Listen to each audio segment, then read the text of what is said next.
Yo, people, welcome back to the YouTube channel. You already know what time it is. It's time for another stream. Big up your damn selves in the building. As always, long day, long day, long day, long day, long day, long day, long day. Tough day, rough day, not easy for everyone day.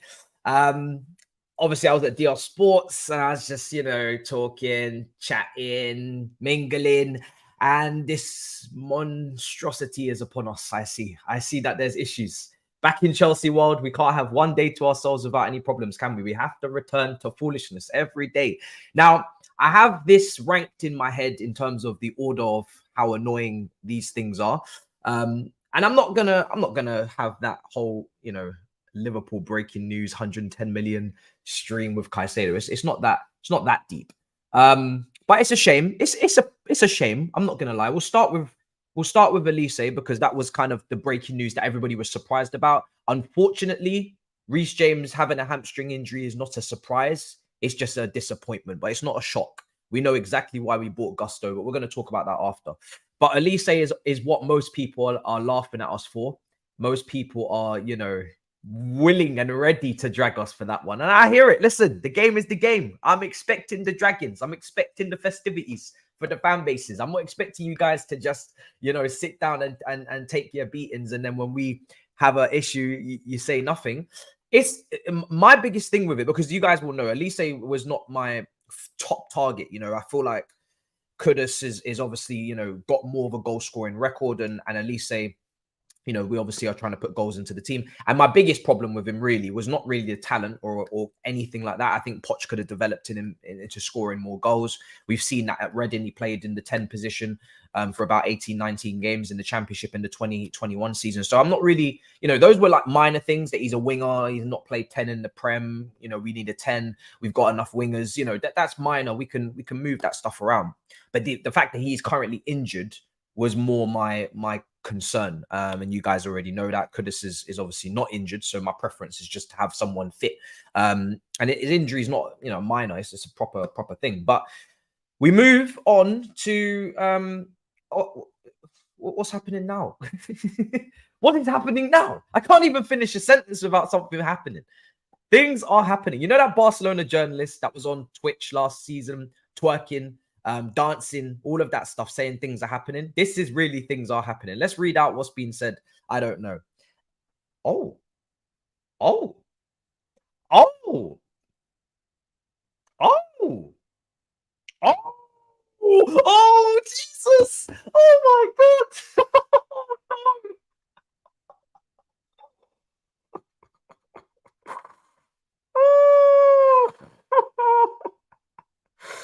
I just wanted to have a chat. I just wanted to have a normal conversation today. I swear I wasn't trying to have a breakdown. I'm just here for peace, not problems, man. I'm not here on violence today. I'm not here on violence. I can't believe it. I've looked at, so this is how mad Twitter is. I've looked at one piece of news and I thought that's what you guys were talking about, because I've got notifications on for everyone, right? And then I've scrolled down and I've seen more news and I'm like, oh my God, this is even worse. And I've scrolled again. I've seen more news and it's even worse. It's even worse. It just gets worse and worse and worse. Sorry, my voice is so high. I can't believe it. This is a bad day. This is a really bad day. I was going to come in and soften the blow. It's a hamstring injury. He's probably going to be out for a couple of weeks. No. He's going to be out for more than you can believe. More than you can believe he's going to be out. Breaking news from Sam. Reece James could be out for months. I really hope he's getting surgery, man. I'm tired. I'm really, really tired. I said in the video, in the captaincy video, pros and cons. Obviously, I'm buzzing he got the captaincy. Big Reece James fan. But I said the slight con for him and Chilwell is that they got injury issues. And I said, you need to stay fit this season. We've got to keep you fit as a fiddle. I don't want to see any, long-term injuries, rare tear. People are saying he doesn't need surgery. I'm not a doctor. I've said it about 5 times in the last 5 days. I'm not a doctor. I say it every time. I am not a doctor. I don't have the brain capacity for such things, but I'm just saying Surely he needs surgery. It just feels like as if it's come to that point now. This guy is injured all the time. It's so sad. This is a potential generational right back. I'm being serious. That's the level that he could have reached or could reach. The fact that I've just said could have broke my heart. I can't believe that just came out my mouth. Give me a minute. Give me a minute. Wow. But you can't keep getting injured. You can't keep having these injuries. And we need to do something about this. And if it means that he goes for surgery and he's out for longer, then get it done. I'm not here for this, patch up job and, plasters over broken bones and on you go again out to the playfield. No. We're not doing that. We need you to be mended now, fully repaired. Yeah, this is nuts. First game he's had, and he was really good. 75 minutes. It says a couple of months. We don't know yet the time span. It's not being given some clarity, but it says months. People are saying Dembele legacy. Please don't kill me today, man. I'm already broken. Something needs to be done. Luckily, we have Gusto. I've spoken about it before. Availability is an ability. Consistency comes with availability. If you're not available consistently, you're not going to be consistent. And, Gusto is a serious threat. And I've said it before. For people in the chat laughing at injuries, it couldn't be me. It couldn't be me. I don't do that personally. When I seen Timber get injured there, I was not in any sort of amusement to that at all. I'm being serious. I think it's a real shame, regardless of who you support. I think if top players are getting injured constantly, I don't find it funny. I've never laughed. I've never laughed personally, but that's just me. But in terms of Reece James, this is why we signed Gusto. This is why we signed Gusto. We needed to bring in a quality, competitive right back, and we did. So I'm glad we did that because I don't have any worries having Gusto in the 11. A lot of people are saying, oh, what now? No, it's not what now. It's exactly what we planned for. Gusto goes into that team, and I don't really feel like we should skip too many beats. I'm very, very impressed with what I've seen from him in pre-season. He looks like a quality player. Defensively, he was strong as well. So I'm really excited for Gusto to play. I'm not worried about Gusto. It's just Reece James is a big problem for him, and you can't keep getting injured like this. It's going to be a massive shame if this player doesn't become what he should. And if you keep getting injured like this, you're guaranteed not to become what you should. So he's going to be out for a couple of months. I'm seeing people say strip the captaincy. That's just not going to happen. He's not going to strip the captaincy off of him. That would be an insane, ridiculous move to make publicly. That's a clear not backing of the player to get over the issues. When your player gets injured and you rate the player and he's a quality player, you got to back him to get through it. He's going to be absolutely devastated.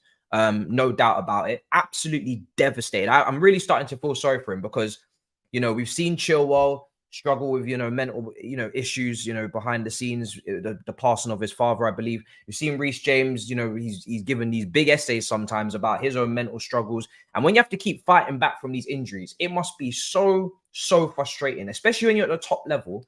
You've been given all this responsibility as captain, and you are now injured again. You're not able to contribute on the pitch. Once again, you're going to have to sit on the sidelines and you're going to have to, hope that everybody else performs.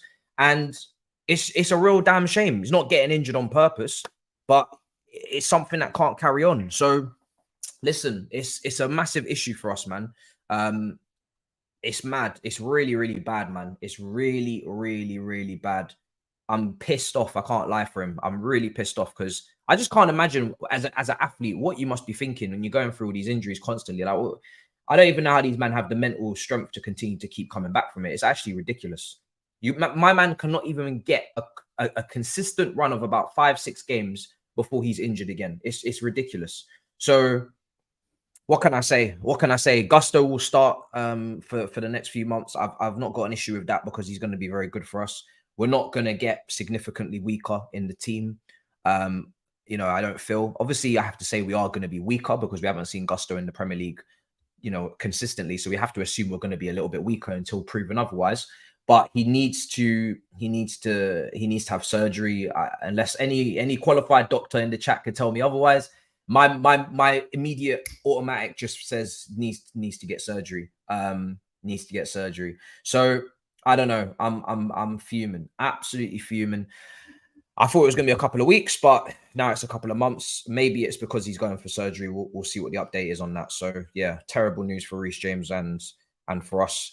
On Olise, let's talk about Olise. We're 15 minutes in. I will be going on Rance's channel after the hour mark on this, and I'll be redirecting you there.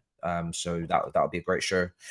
But in terms of Olise, we were going to be taken to tribunal. We were going to be taken to court. Palace, it was weird because last night there were suggestions that Palace were not going to take us to court via some reports, and they were saying, you know, we're not going to take you to court. We don't think you've done anything wrong, but we had suspicions. We weren't sure. Then, you know, personal terms are agreed with Olise. The bid, the release clause is already been put in. I don't really get the Olise drama. I'm in modern football, I don't know what tapping up really is anymore, because everybody agrees personal terms with the player before they even put in a bid, and that's just normal. That's what just everybody does. So I need to see more details as to what we've actually done in terms of tapping up. I don't know what we've done. I don't know what the line is, where the barrier is. You know, to my understanding, what would be just so clear is that you cannot speak to the player directly or indirectly until you have submitted an offer that has been accepted by the club that he has contracted with. That's just the easiest way to go about all of these deals. Because then if you do tap them up by talking to them prior to the deal being agreed, then it's a clear tapping up offense, and bang, there you go, finished. But right now, that's not how it works. Everybody has personal terms agreed, and then so I don't know. It seems like some clubs don't care, some clubs do. It depends on the situation and the player. If you're trying to sell the player and he's being tapped up, you're definitely not going to complain. I've never seen anybody complain about a player being tapped up for someone that they want to get rid of. You know, that's never happened. If you're actively trying to sell a player and get them off the books, if somebody approaches that player before they approach you, you're not going to say shit. You're just going to be like, no problem. So it's a little bit the rules, and I'm not saying Palace are wrong, because I have no idea what the hell is going on. But I'm just saying it's very like wishy-washy. One day it's this, one day it's that. I'm not really getting any clarification on this. But Secret Scout tweets on 38 minutes ago. He says that Olise's removed all content on his Instagram. No post about him signing a new deal. I did see yesterday that his Instagram was kind of looking a bit off. He had this like purple kind of just avion. I don't really be micro, analyzing Instagrams and shit, but it's just weird that he would take everything down. And yeah, weird. Steve Parish is the one that did announce it, though, from what I saw on Twitter. And that was retweeted by Ornstein. So, it doesn't really get more clear than that.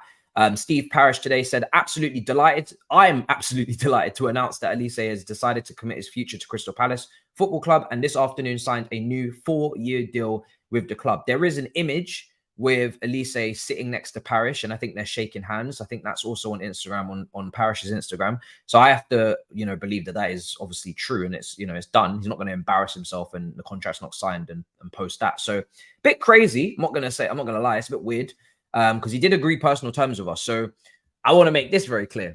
Olise didn't reject us. I know a lot of rival fans are trying to run it, and I'm not going to let you run it. I'm not going to lie to you. On the Big Six later, I'm going to make it very clear. We have to be very clear and concise with our facts. Facts are very important in football. He didn't reject us. We had personal terms agreed with the player. The clear reason why this is not going through is because Crystal Palace were going to report us, and we walked away and we were like, yeah, we don't fancy a tribunal. We don't fancy being reported. And we don't fancy going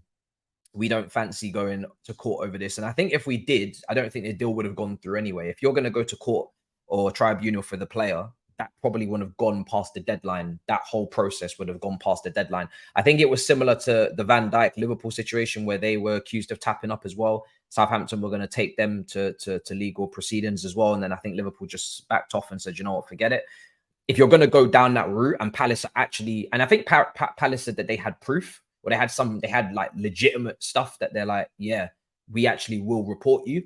Then Chelsea, there's literally no point you carrying on. You may as well walk away. Olise is a very good player, but it's not the end of the world. I'm personally not like, oh my God, this is a disaster.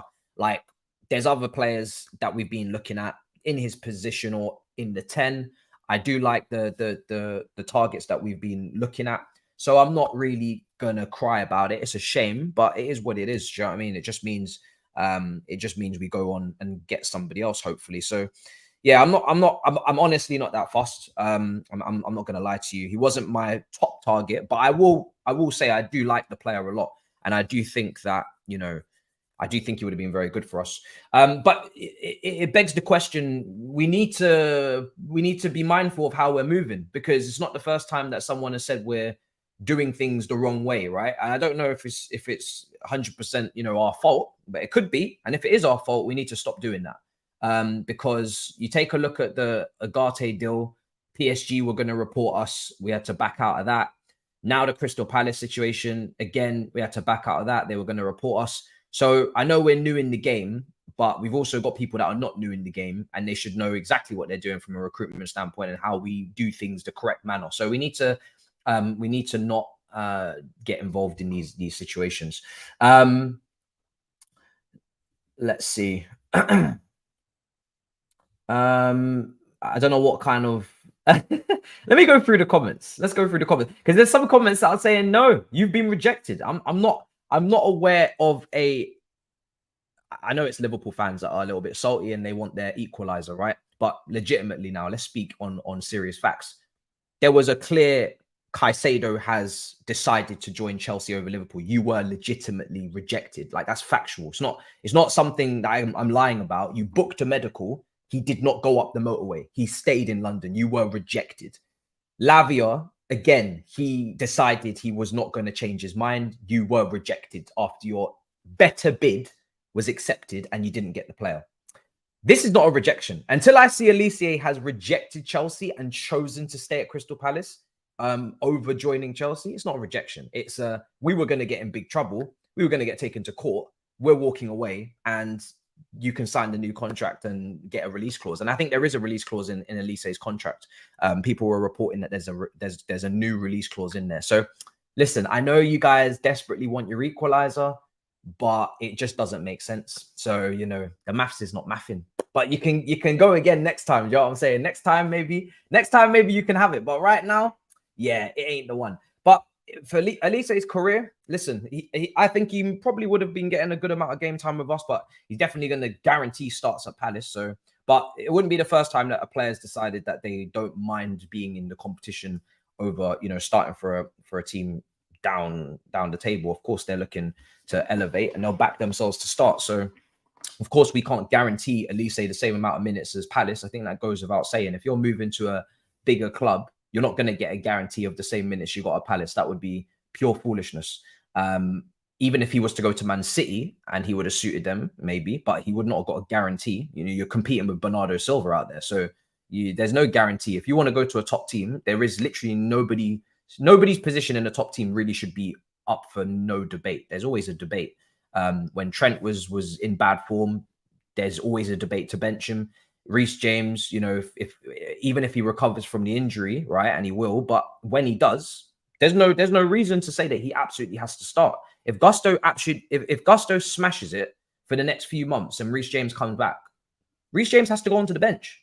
It's as simple as that. If Gusto smashes it for the next few months, he's earned that place, right? He's taken his opportunity. He's played well. So Reece James will have to be on the bench. That's just the way I operate. Obviously, politics and captaincy, I don't know. Maybe these things will take preference. But for me personally, if the player is performing, they deserve to play. That's just how I am. Obviously, it's more complicated than that behind the scenes, and people are going to get, you know, their feelings hurt. But that's just the way it should operate if we're being fair. Gusto needs to stay fit. He does. If he gets injured, then I'm going to have a meltdown. Don't worry. More than you can believe, the meltdown will be there.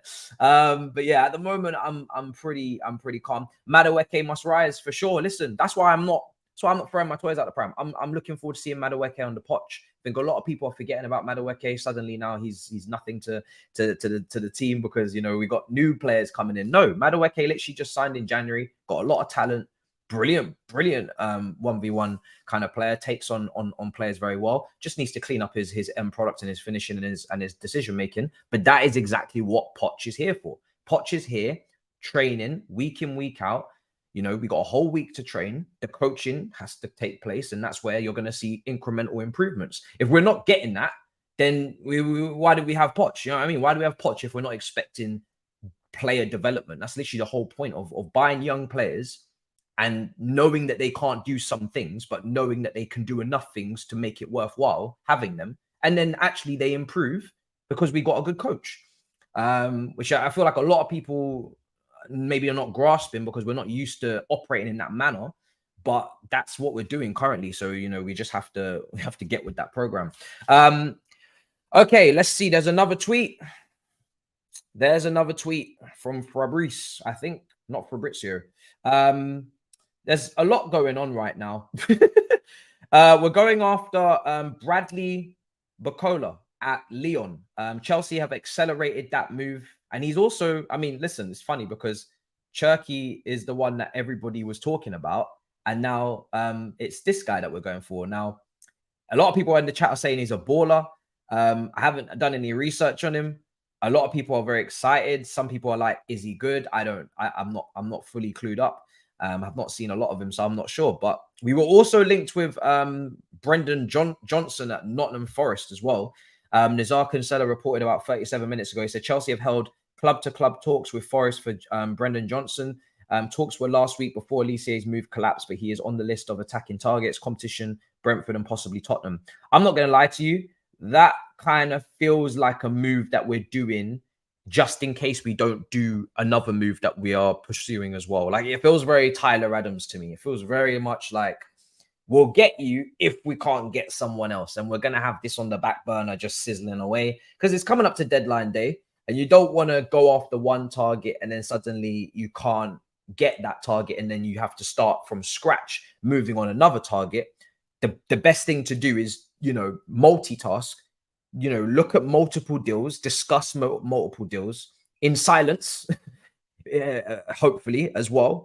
Less bait, because obviously you invite competition, bidding wars, players knowing that you're chasing other players in their position and that you're not really 100% on them, which is what we just saw with Lavia and Liverpool.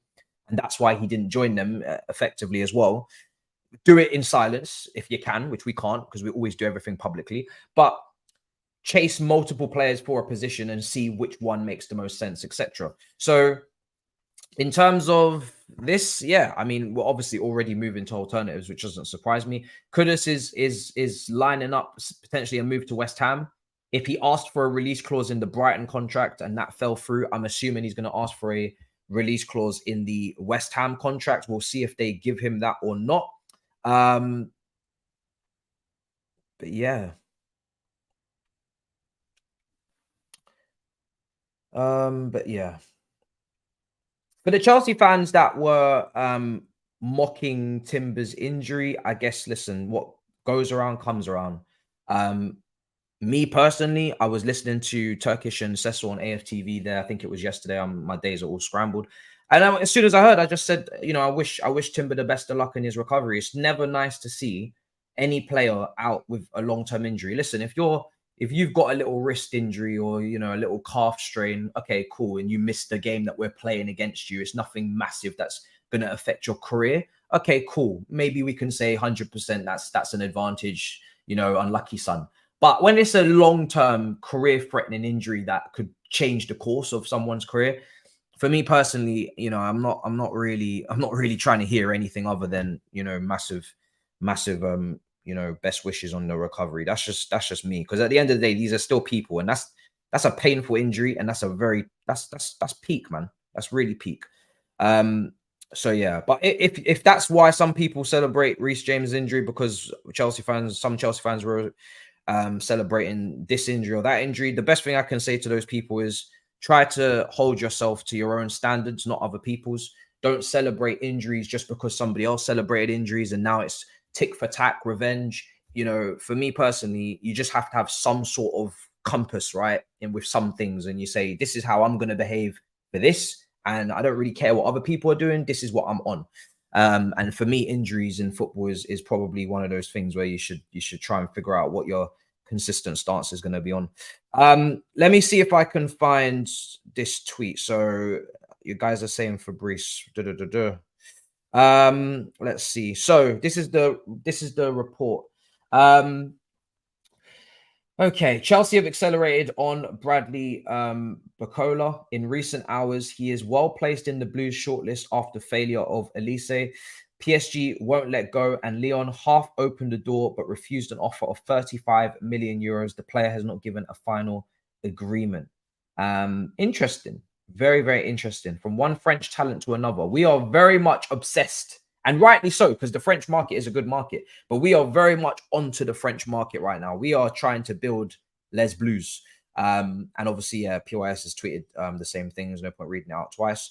But yeah, that seems to be the next target over the next few hours, days, because I'm a little bit busy, as you guys know, tomorrow. But I will do my research on this player, and I'll bring you a video after this stream. We could maybe watch a comp as well in the stream for sure. We'll definitely take a look at a comp. We've got another half an hour to go. We'll get some bare basics in terms of information on the player. I'll add it to the title and whatnot. But in terms of in depth, we're gonna have to do a vid on that. But that's an interesting development. Kind of, it just goes to show we're definitely not going for Turkey. That is very much dead in the water. Whatever the reason is, obviously, some people have said attitude. I can't back that up. Some people have said lack of work rate off the ball. It does seem like by the metrics that it could be a potential issue. But again, you got to watch him week in, week out to really make that judgment. But yeah, it looks like we've definitely moved on from Turkey. So this is the alternative, which is interesting. And also maybe Lyon are just not open to selling Turkey as well, which is probably another thing. We don't need a backup for James at this rate. We really should be looking at a backup for Gusto. I wouldn't say we need 3 right backs. At the moment, I'm happy with the situation because we know that if say we had to go and get somebody else to move out there, then you just move a centre back out to right back, and you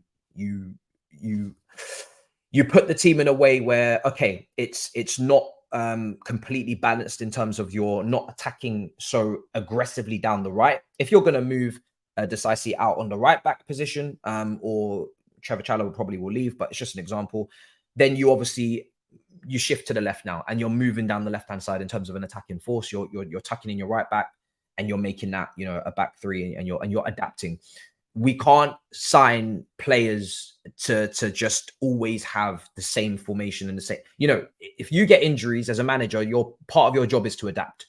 You have to be able to have other options, other plans for if you lose a player in a position. You can't just have 3 or 4 right backs stacked up so we can 100% play this way every game. It's not feasible. It's not realistic. You're not going to get any quality players willing to do that in a third choice position for a right back, because again, who wants to sit in a third choice position for right back? It's bloating the squad, which Poch doesn't want. He wants a 22-man squad. I feel like when I did the video earlier, 23 probably is the sweet spot, but 22 is difficult to fit in. Some cuts had to be made. You can't, because then when everybody is fit, then what do you do with that third choice right back who can't even get onto the bench? It's just not healthy. This is why you have young players in the academy as well. Let's not rule that out. You need to have, if you're going to look for a third option, you need to have somebody in the academy who's playing in the under 21s consistently. But if you need them to come and step up, that they're ready to come and do a job. That's just sensible squad building. You can't have 3 right backs. You can't have, you just can't do that. It's just not. It's not sustainable financially. It's not sustainable for the player, well-being of his actual morale around the training ground, being third choice. It's just doesn't make sense. And the level of quality that we're talking about for a third choice right back, whoever's actually willing to do that, probably just here for the money, not interested in playing football, you may as well just look to your academy at that point. If you're not producing academy players that are better than the type of players that were willing to be third choice right back at a club, then your academy may as well just close down. Let's see. Season over 40 points. Here we come. You're linked to Brennan Johnson from Jacob's. So we just read that out as well, and Nazar Kinsella put that out. I kind of feel like it's a Tyler Adams one. Personally, it feels like something that's kind of just back burner. It seems like reportedly that this is the Lyon guys who are really accelerating on, really, really pushing. And then he's kind of like a backup if that wants to go wrong. Chelsea fans are always looking for darkness in the bright light. We've had amazing window. Don't need Olise. Hall has no path for Chelsea first team. So, yeah, in terms of Lewis Hall, obviously the 28 million pound bid, whatever it was, kind of broke as I was on my way to DR this morning. But I'd already spoken about Hall last night in my video anyway. I just didn't give that, 28 million. But, splitting hairs at this point. In terms of Lewis Hall, we always kind of knew anyway in that video that he could potentially go. Newcastle were interested. We're looking at pure profit for the player to get onto the books. I personally already said in the video, I have a ranking, you know, just as a preference for me as a fan, who I'm rating. I'm obviously going to sell Chalobah, Gallagher, who are a lot older, don't have as much potential, don't have as much a high ceiling, overselling Lewis Hall. And Maatsen is running out of contract next summer, hasn't agreed a new deal. I think, according to Felix Johnson, had a first contract rejected. He rejected the first contract. West Ham are interested. So again, I'd probably sell him before Lewis Hall as well, because Lewis Hall is contracted till 2026. So it just makes sense. And Lewis Hall's 18. And even if you are selling Lewis Hall, I don't think you're maximizing on the money right now. If you're selling Lewis Hall right now for 28 million, and thank God it's not a loan with an obligation to buy, because that doesn't help us. I know it might help Newcastle with FFP because they get the money in, they get to put the money down next summer, and they don't want to overspend this summer and whatever revenue and all that stuff haven't been in Europe. But we need the money now. If you're selling players for pure profit, then the money has to come in today. It's not coming in next summer. So that whole obligation to buy nonsense on a loan is probably one of the worst ideas I've ever seen. In terms of selling him now for that price, you can guarantee that if you just give him a loan to a Palace, right, and you let him play 30 games or whatever, he's going to be worth 40, 50, 60. In this market, you could charge that for a teenager who's done a full season and played well, played very well, hopefully. So you're not even maximizing money-wise on what you could get next year. If we're that desperate for money right now, then I turn again to the Gallagher bid again for West Ham, 40 million. I don't think you're going to get much more than that. You might get a sneaky 50 if you're lucky, but I feel like Gallagher's price that's kind of where it's at. For what I see on the pitch, I don't see him as a 60, 70 million pound player ever. So you had an opportunity to cash in on Gallagher. That would have been great. Trevor Chalobah, Inter Milan have been coming with peanuts. But again, you know, if you could get a Premier League club interested, West Ham just, you know, cracked on Maguire. Again, you could be looking at 30 million there minimum. Long-term contract expiring in 2028. So I would have preferred those moves, obviously, over Hall. I would have loaned out Hall. He was already agreed to go out on loan to Palace. Then we stopped that deal from happening, probably because they're reporting us or they tried to report us. That makes sense. It's just a shame. I just think it's a shame. I'm not going to cry about it. It's just a shame. Like I said, I have my own preference here. I think everybody can understand the logic as to why. But yeah, I think it's a shame because I think he would have been really good for us. And because Cucurella is so uncertain, Chilwell getting the vice captaincy buys him a hell of a lot more time. And I think his performances have been obviously higher than Cucurella's in a Chelsea shirt. He's had a lot more years to do it. I just think it would have been nice to have somebody potentially, you know, for free that we have on the books to replace him if we were to have to sell him next summer instead of having to go into the market again. Maybe that will be Maatsen. As long as you keep one of Maatsen or Hall, I'm a just firm it. Do you know what I mean? But if you let both go, I'm gonna be very disappointed, to be honest, just personally. But yeah, it is what it is. What can you do? I think we're going to regret it personally. If his plan is 100%, I need to play in midfield, then you know what, I can get it because we just signed Lavia, Caicedo, Enzo. All these guys are under 22, under 23. Plus we've signed Andre Santos and Ogachukwu as well. Let's be honest now, how the hell is he going to get in there? And I don't even expect him to try and get in there. It's just unhealthy competition, all of the same age group. You're not gonna. You're just wasting your time. You could just go and play regular football for someone else. It's not that. It's not that deep. I'm not gonna get angry because a Chelsea academy player isn't proper Chelsea enough to fight through 5-6 players. Because let's be honest, if he picks up an ACL in the fight in a Wimbledon game in the Carabao Cup, people are saying you're finished. Get out of my club. If he goes out on loan, does brilliantly, like a Maatsen at Burnley or whatever, if he does a brilliant loan, but we don't have space for him, people are saying, get lost. So it's not like as if it's an even playing field anyway, where there's no politics involved. The fans are going to actually be like, yeah, let's reward you 100%. Or the manager's going to, you know, we just don't know. Anything can happen. You can still get shagged. So, you know, you have to do what's best for your career. I'm not going to have any issues with him at all. The same way with Levi Colwill as well.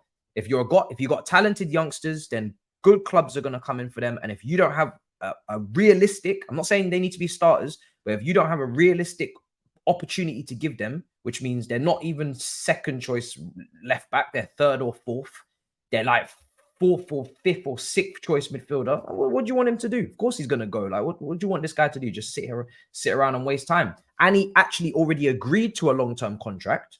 He signed it. I don't know if it's probably not going to get announced. but he signed it and he's already agreed to go out on loan. And we said we can't do it because of Palace. So what do you want him to do? Like he tried, he signed, he gave you commitment. He also said I'll go on loan, and none of those things happen. So the only other option is to leave. You can't sit here and not even make the bench. So I ain't got absolutely no issues with Lewis Hall whatsoever. And I think anyone who does, I don't know, maybe I don't know what you want him to do at 18. Like, do you want him to just rot? Go on loan to, I don't know, Vitesse. we don't even do business with Vitesse. So I understand the deal for him. And Newcastle are in the Champions League. So it's like, listen, they just slapped up Villa. Why would he not want to go and play regularly potentially over there?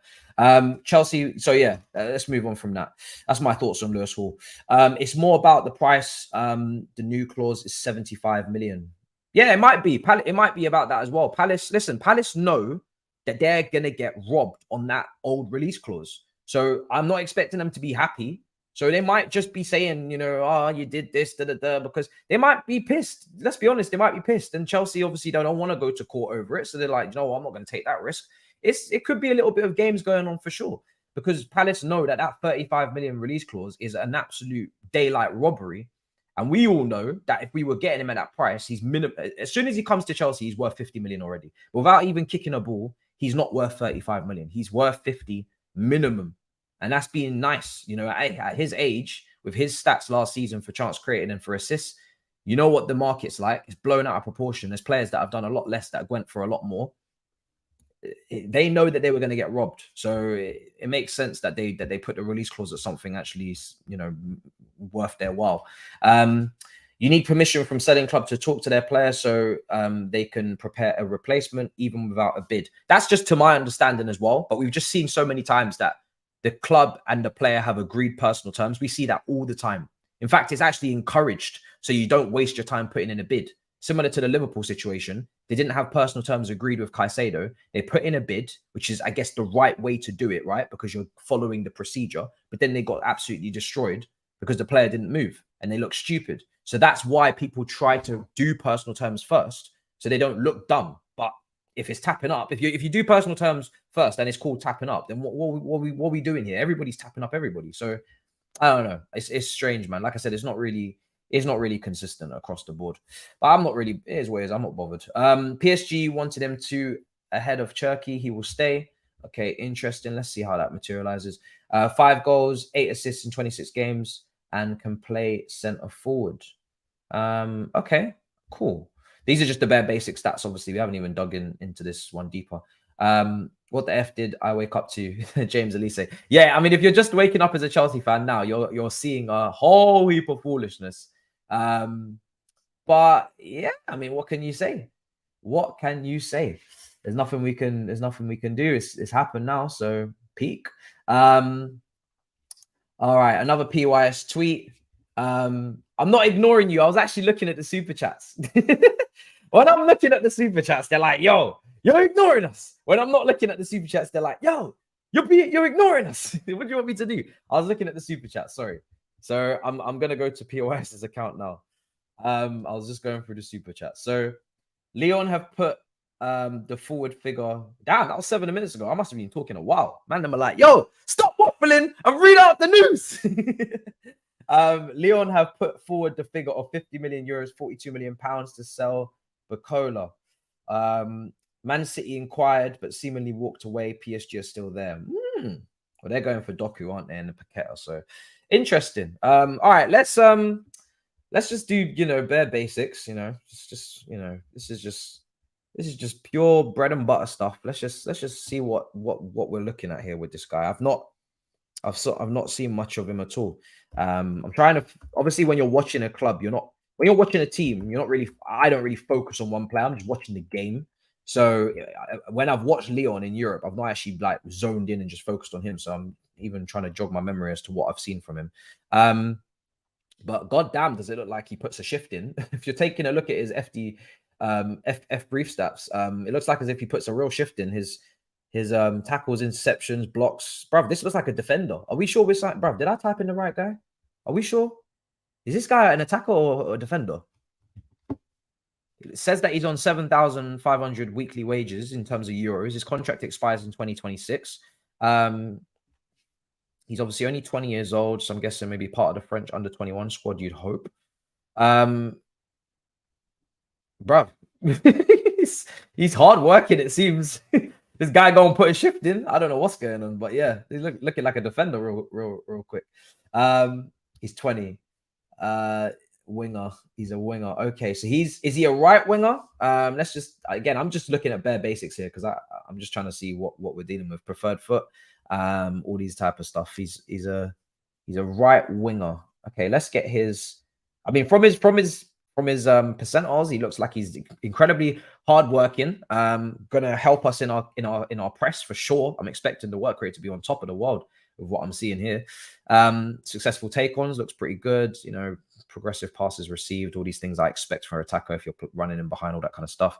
And the passing looks a little bit iffy, but maybe he's a risk taker.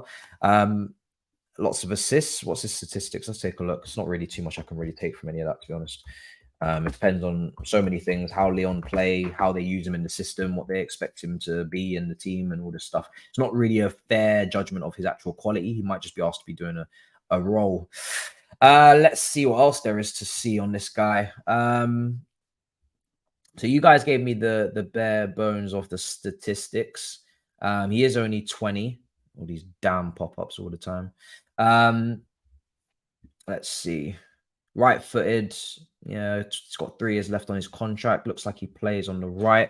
Let me see if I can take a look at where he's been playing for Lyon. Has he been playing for Lyon consistently on the right-hand side? I know Cherki obviously is a bit of a floater. Let's see. Yeah, basically they were kind of slap us on the wrist, you know. They were gonna report us for tapping up the player, and take it to sport court. It's a simple way of saying it, I guess. And we were going to be in trouble. So we kept it moving, it seems. We were like, we don't want no business. Because the release clause was there before the contract was signed, right? The release clause was there before they signed a new contract today for Olise. So that means that we could trigger that clause and personal terms were agreed. So we were going to get the player. With whether or not they liked it or not, we were going to get the player because we triggered the release clause. That's how a release clause works. I think there was also a sell-on percentage as well. I don't know how their release clause was a bit weird. It's not really a normal one. But once you trigger a release clause, this is why I'm also confused. Why do we need to tap up for a player that has a release clause? You don't need to tap up a player that has a release clause because you know that you can trigger the release clause and you can get the player. So then you could just speak to player afterwards. You don't need to do that because you don't need to decide whether or not you're going to bid or, you know what I mean? So I really don't understand this. Somebody's been very stupid or someone's lying. I don't know. It's one or the other because it just doesn't really make any sense. Why tap up for a player that has a release clause? Like just trigger it and talk to them then. It's not like as if you're going to get your bid rejected. So I really don't understand, to be honest, what's going on. But hey, it has happened and it is over. Let's take a look at Lyon, guys. Let's take a look at Lyon. How were they playing last season? Where did they finish? All of these things. Yes, I'm aware Reece is out. I don't know the time span. Some people are telling me now that there is a time span. I am waiting for confirmation. Sanchez has obviously taken the #1 shirt at Chelsea after Kepa left. We knew that already. Hodgson on keeping Olise. I had been concerned.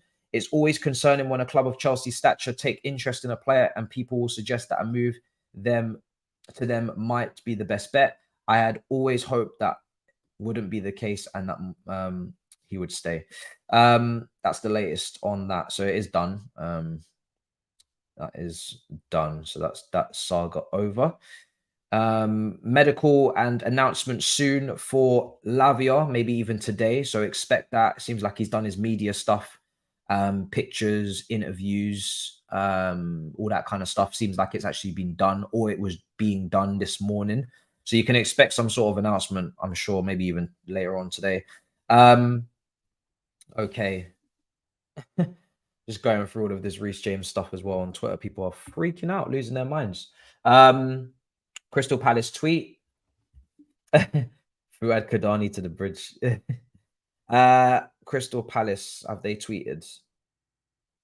Let's see. What have they said? I mean, they're just going to announce it. Oh, they've tweeted 29 minutes ago, it was a while ago. Olise runs down the wing for me. Cool. Let's see what else there is. People are saying get Kudus. Yeah, I don't know about him either. I literally, again, this would be one I'm trusting with the scouts. Not sure. I'm not sure. Has he been playing for the France under-21 teams by any chance? Obviously we had Badiashile there. We've seen Cherky's been there as well.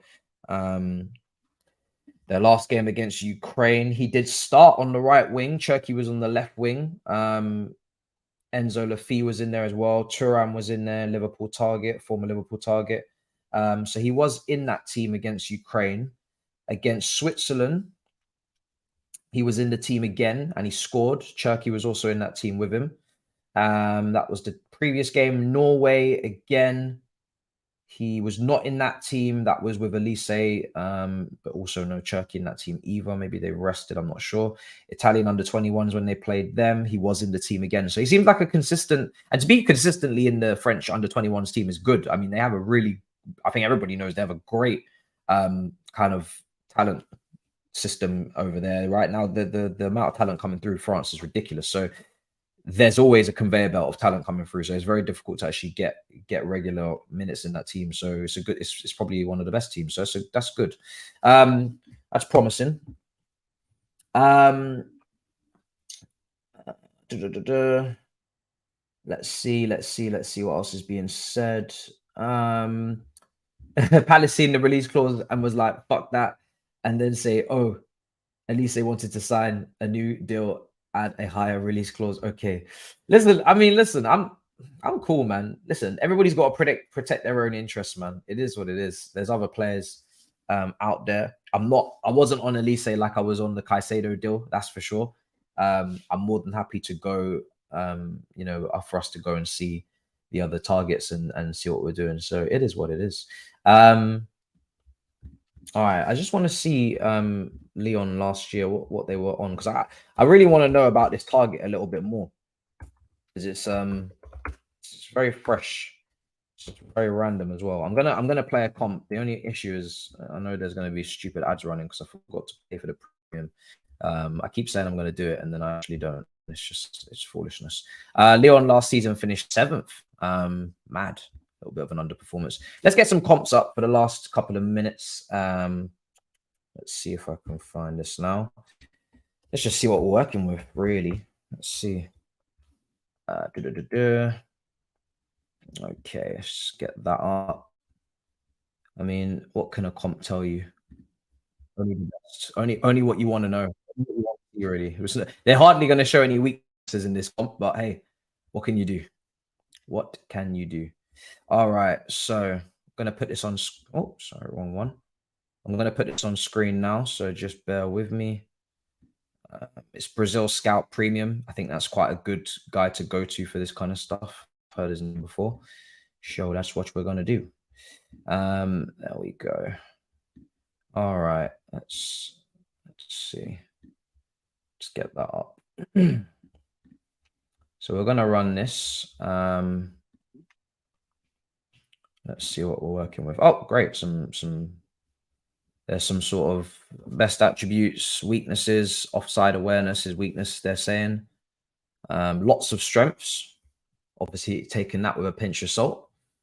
But yeah, let's get to the comp. Let's see what he looks like, at least. Bare minimum, what he looks like when he's playing. You don't play cam. You don't play attacking midfield. It seems like he's a winger, yeah. I mean, for France, he's playing wing. A lot of people in the chat were saying that he's playing on the wing for Lyon as well. So I'm assuming he's a right winger. We were also looking at Franco as well, do you remember? And he ended up going to Palace.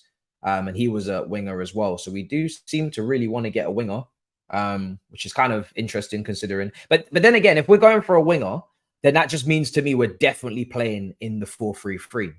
If we're going to get a winger and we're so dead set on getting a winger, then we're going to have 4 wingers next season. That'll be Sterling, Madueke, Mudryk, and then one other. And then maybe see Sterling as a left winger, Mudryk as a left winger, Madueke as a right winger, and then they're going to get one more right winger. Obviously, Angelo's already loaned. Maybe they don't see Matson as a long-term winger. Maybe they'll sell him for pure profit as well, or they'll, I don't know, maybe they'll use him as a off the bench option, you know, as well. He's played a variety of positions in pre-season. He's probably not going to be a starter. So they're probably just looking to play 4-3-3. Obviously, if you've got Lavia and you've got Caicedo and you've got Enzo, then you've already got your midfield three there, and you've got definitely lots of squad depth, we know, in that position. If anything, we've got too much squad depth now. So it looks like he's going to be a player that comes off the right. Is it lagging? Shouldn't be lagging. It's not lagging for me. So let's see. It's interesting.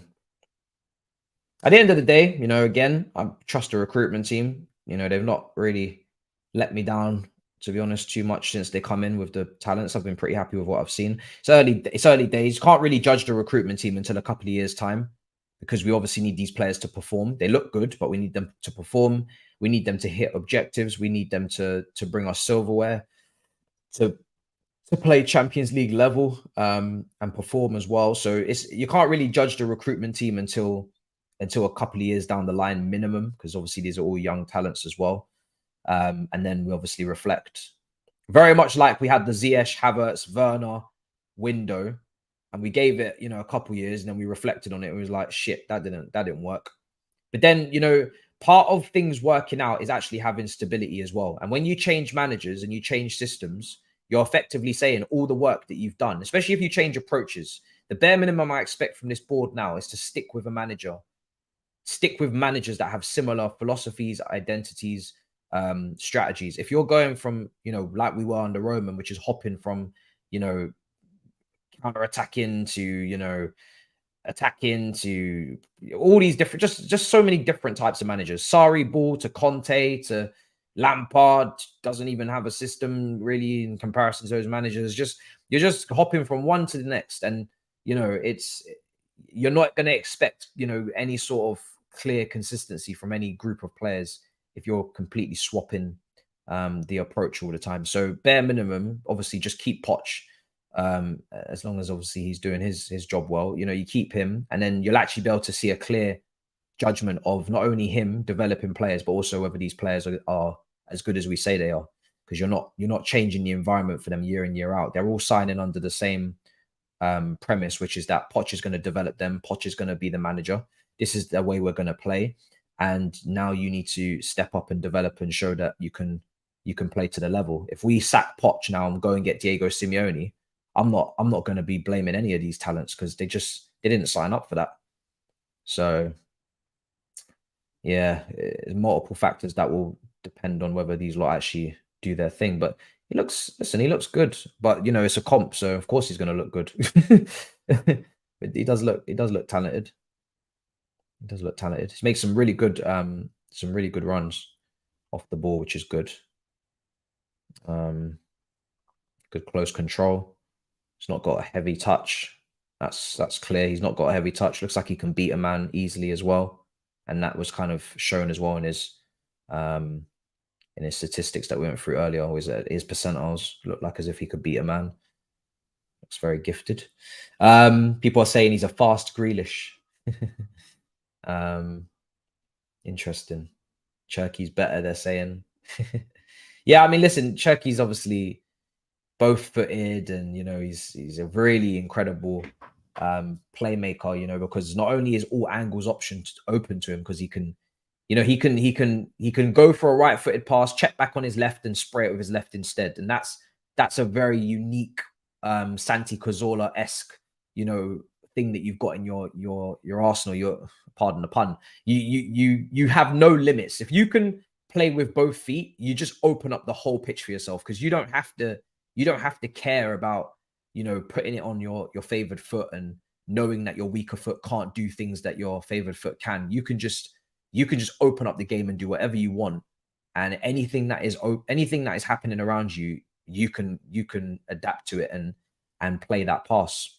So yeah, when you get a talented two-footed player, it's definitely a rare commodity for sure. It's difficult to quantify just how game changing that is. But obviously, they have to be a very good player as well. They can't just be average. But yeah, man. Listen, we'll see. Let's see if this materializes, if this deal actually goes over the line. And him versus Madueke, I guess, for the spot. He's obviously playing left side as well. We're seeing him a lot on the left. So I don't know what his best position is, right or left, because obviously he's right-footed. It all depends on his quality of crossing, his quality of shooting, his decision making as well. All of these things. What is his left foot like? Is it ridiculously weak, or is it at least competent? Lots of questions. But he's showing that he can. He's showing there's a lot of this on the left wing, so it's telling me that he can just play both wings. It seems like he can play both flanks because he's in a lot of this comp. He's on the left wing, a lot of it. But then for France under 21s, he's always on the right. It seems, unless he's swapping flanks in the game. I think only really Mudryk is. I'd say Mudryk is probably the one wing I'd say probably needs to play on the left. I think Madueke, you could say, needs to play on the right, but I did see in under 21s of England him play on the left sometimes, and Sterling can definitely just have to go both wings as well. He's played both, so interesting.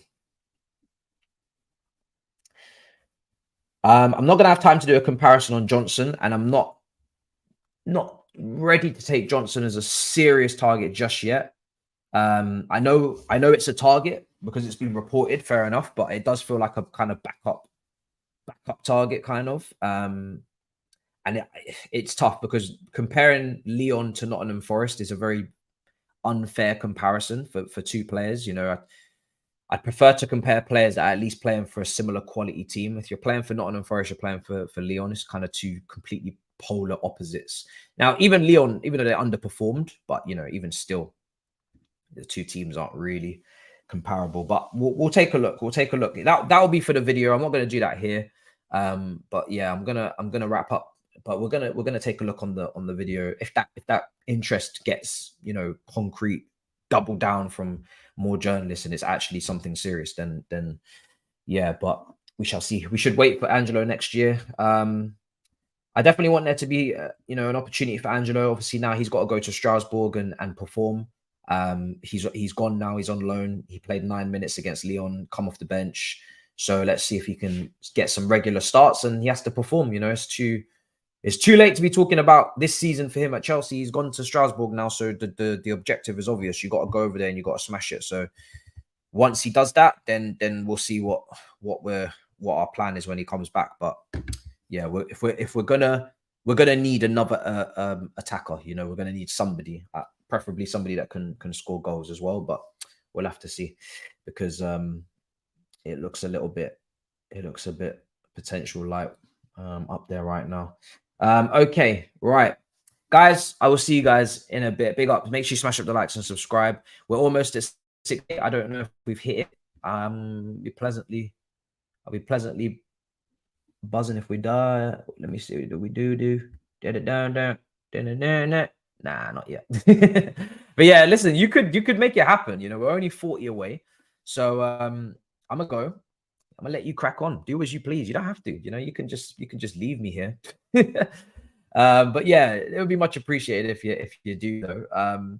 Smash up the likes. You know, do what you do on the icons. Let me know what you think in the comments after the stream. I always check the comments and go down. There's a lot that's happened today, so it'd be good to see what everybody's thinking in there as well, not just the live now. But yeah, absolute pleasure as always, guys. And we'll see you guys tomorrow for more content. I'm going to go to Stratford and film a preview for the West Ham games. I'm going to do that outside, give you something different, give you a little bit more outside footage, some nice little clips and whatnot. So yeah, we will be there. We will be soon talking again. So I'll see you on Rance's channel. I'm going to redirect. So I'm literally just going straight to Rance's channel. So if you want to see more of me and you want to see me talk to him about Mason Mount, and all of that lovely stuff, then you don't even need to move. You just wait, and the stream will take you straight there. So chat soon. Much love. Big up.